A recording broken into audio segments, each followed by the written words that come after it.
We all know it's important to invest, but how do you know where to put your money? Which stock? Which sector?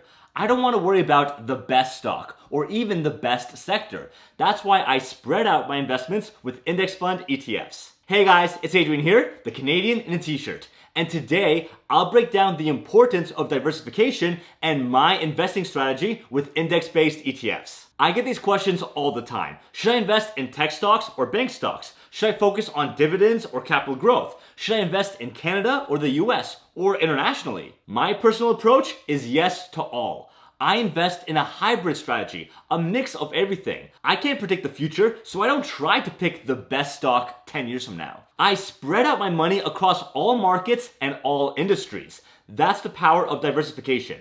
I never want to put all my eggs in one basket. That's why ETFs, specifically index fund ETFs, make up the core of my portfolio. And with that, I want to give a huge thank you to BMO ETFs for sponsoring this video.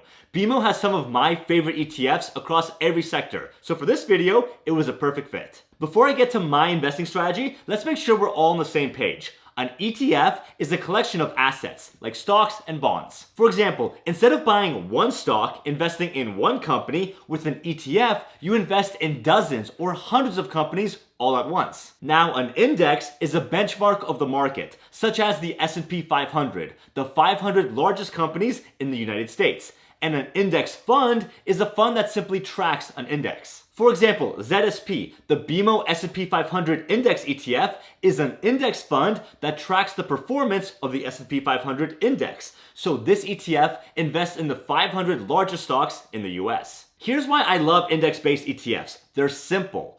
All they have to do is follow the index. They're not picking and choosing and making complex decisions. They're passively managed, and so they have lower fees on average. And there's a ton of index fund ETFs for each sector of the market. Some are broad geographic ETFs that track the entire US or Canadian market. Then you have more specialized ETFs that focus on particular industries or subsets of the market. Again, I do a bit of both, and that's the beauty of index-based ETFs.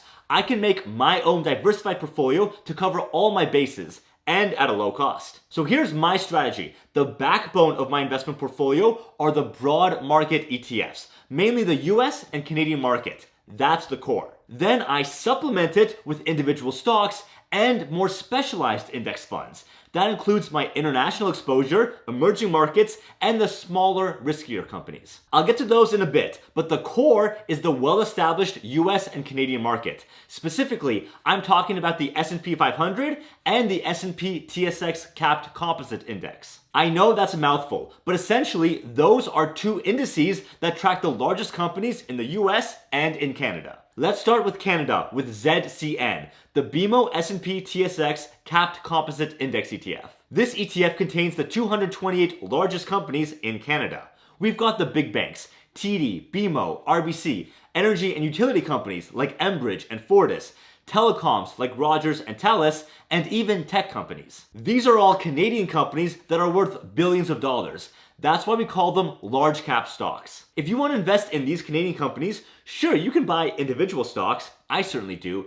But if you invest in ZCN, you'll own a piece of all 228 companies all at once. That gives you a diversified mix of the entire Canadian market. And remember, this is an index-based ETF. They're just following the index. That keeps their fees low, with an MER of 0.06%. That means if you invest $1,000 into this ETF, you'll only pay 60 cents a year in management fees. That covers the Canadian market. I also need the US market, and I can use ZSP for that. ZSP tracks the S&P 500 index, so it contains about 500 of the largest companies in the United States. These are some of the most valuable companies in the whole world, namely the tech stocks like Apple, Microsoft, Nvidia, Amazon, Google, but we get other industries too, like Visa, Coca-Cola, and Walmart. With ZSP, I get to invest in 500 companies at the same time, and again, low fees. It only charges an MER of 0.09%.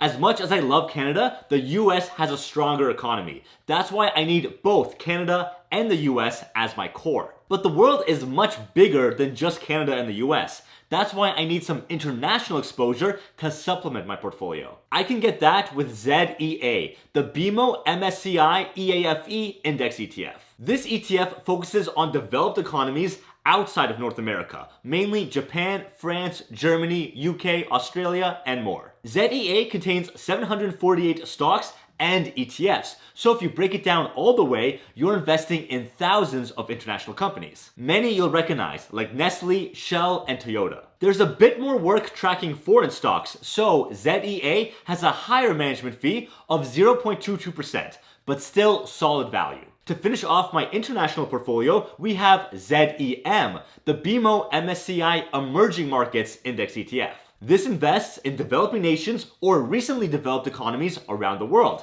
including China, Taiwan, India, South Korea, Russia, Brazil, and more. ZEM contains 777 stocks and ETFs. Again, if you break those down, you'll have exposure to thousands of companies worldwide. A lot of these are tech companies like Taiwan Semiconductor, Tencent, Samsung, and Alibaba. As before, foreign markets come with slightly higher fees, with an MER of 0.28%. Those give me geographic diversification, but I'm still focusing on the big players. The large cap companies are worth billions of dollars. Those are well-established companies, and that's where I want the majority of my money invested. But I also want a little bit of exposure to mid-cap and small-cap stocks. These are smaller companies, and they definitely come with higher risk, as they're still in their infancy. There is potential for growth, but with that risk, I don't feel comfortable picking them individually. So instead, I spread my bets and invest in hundreds of them. I can do that with an ETF like ZMID, the BMO S&P US Mid-Cap Index ETF, and ZSML, the BMO S&P US Small Cap Index ETF. Remember, these are riskier and more speculative, so I would only make them a tiny portion of my portfolio. To make life easier, all of these ETFs are in Canadian dollars, but some ETFs, like ZMID and ZSML, have US dollar versions available. Even for international ETFs, I don't have to convert into US dollars or foreign currency. Everything stays in Canadian dollars. Clean and simple. Plus, they all currently have a low share price, between $20 and $100. That makes it easy to get started. You don't need a lot of money. Just try to invest consistently. If you can only contribute $100 a month, that's enough to purchase any of these ETFs. They're a great option for dollar cost averaging. So that's my strategy to build a diversified portfolio of index fund ETFs. I focus on the core, the broad market Canadian and US ETFs.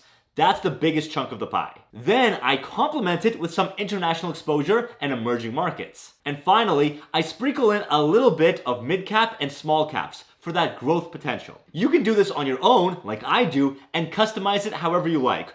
Or you can get an all-in-one asset allocation ETF like ZEQT, the BMO All Equity ETF.